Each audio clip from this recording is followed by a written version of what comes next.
Ciao a tutti, bentornati sul canale Hard Rocks in UFO. Oggi vi spiegherò come cercare velocemente sul vostro tablet usando la vostra Magic Keyboard.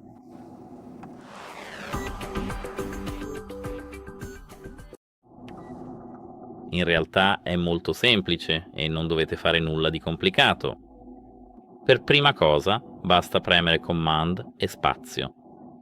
Tutto qui.